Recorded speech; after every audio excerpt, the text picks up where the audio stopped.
Alright, I'm editing on my video, so this is the Bondo part of fixing a dog leg on the Astro van.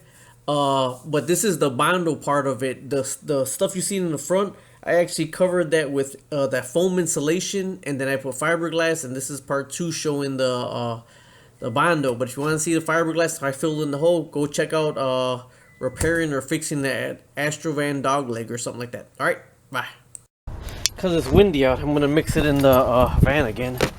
Actually, I degreased these off last time. I put the greaser on them so everything goes thick. This time I did it right and mixed the hardener. Alright. And I'm just doing this, like I said, there's so much guys out there that are doing some kick-ass repairs. They really are. I would love to be able to do that quality of work.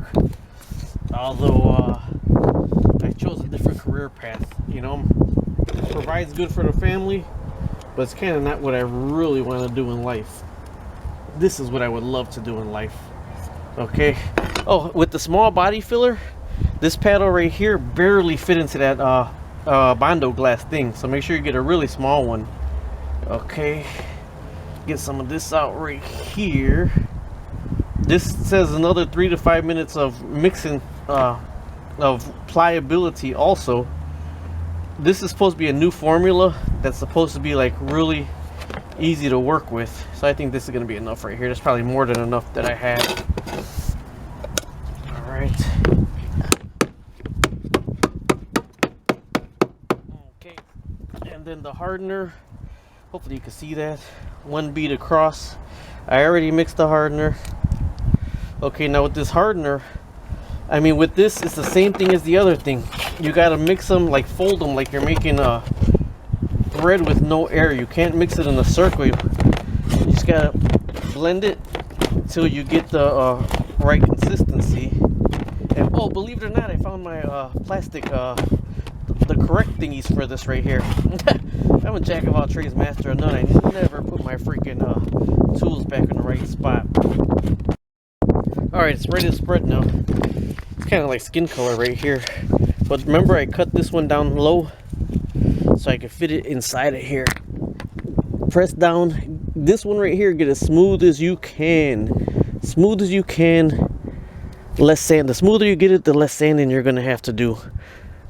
And man, that did a crappy ass job on this Bondo. Sorry that I didn't put the camera on when it came back around. I'm really going to need to cheese grate the hell out of that.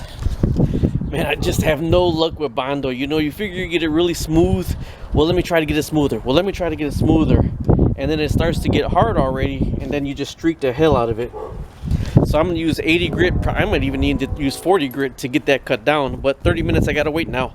And then I'm going to cut that down. I put a thick coat on it because I'm pressed for time right now. This is my own van. So if I had another day to work on it, I would have put maybe 2 thin coats and then some spot putty. But seeing that I'm out of time right now, I got about maybe another 2 hours to work on this, then I got to get out of here. So let me get this cut down, and I might drive around like a real Mexican and leave it Bondo as I'm driving around and come back to it later. All right, bye. All right, after about 12 minutes, you can actually start cheese grating it. So when I say cheese grating it, I have a wood file. I just threw in the damn dirt. I don't know why I did that. I have a wood file, a really thick one, and I'm trying to shape the wheel well right here. But you could cheese grate it all the way down to get kind of all the big lumps off. And after you get the big lumps off, do not keep using the cheese grater. After you get all the big lumps off, then you go down to your sanders now. Alright, here I am sanding away with my sander. I keep hitting it off. This is the medium, this is the coarse. I keep hitting it off and flipping it, hitting it off and flipping it. You see, this is all smooth right here, perfectly smooth. This is what I got to get down right here. Then I'm going to go to the inside. And there you have it, Bob's your uncle for right now. All sanding by hand. Try to get the color in there. Spot putty would fill this in right here.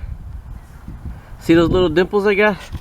I filled those in with spot putty, but I got an errand that I got to run now. So that's it for today. I'm actually going to primer it with automotive body primer. Man, I wish I had some epoxy, but it's I'm going to do automotive body primer first, and then I'm going to do fillable sandable primer, sand it down again, then tomorrow spot putty it, but that's a whole different story. I wanted to show you what it looks like if you do it yourself. On my way with the foam, how I use the foam insulation to build it. There it is right there. This right here I gotta be sanded into grease, but look at, I mean, it's like perfect. And I used well, that one right there, I used actually a Harbor Freight welder to weld a piece of metal in there. And then on the other side, I used the right here, I used that filler. And then that's what it is right there. So either way, thanks for watching. Like I said, this isn't a professional resto or nothing like that. It don't look that bad. If I put some spot putty on it, it'll look nice. I'm gonna go ahead and tape around it right here, feather it, and then put some automotive primer, and then some fillable sandable primer, and then hit the road jack. All right, thanks for watching. Don't forget to subscribe if you can, and share my videos, please. Thank you. Bye. All right, so my wife's probably gonna be pissed. I wish I had some epoxy. If I had some epoxy, I'd spray it, man. I've been reading so much about the epoxy that I wanted, but I got just automobile primer. I'm gonna do one coat of this, one coat of sandable, and then I'm gonna head out. I'm supposed to meet my wife by 3. It's 3:09 right now. All right, so this is my first coat right here. This is just the automobile primer. You know what? I scuffed all around here. I degreased and scuffed it. You can see, actually, I covered that right there. I didn't do all that Bondo. I just covered it with the Eastwood, the Eastwood Rough Preventer in like November to see if it'll hold through the winter, but it didn't. So you can see I got a high spot right here. I got that, and some holes right there that I gotta fill in with spot putty. But right now I'm just got some automobile primer on it, and then I'm going to put some fillable sandable primer, then get out of here. So either way, I'll take a picture, show you how it is at the end.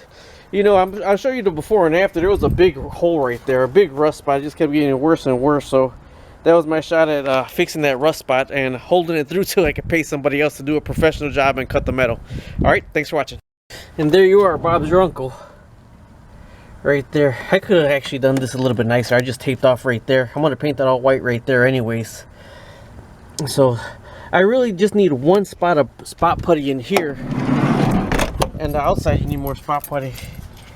So I need spot putty right there, right there, right there, right there.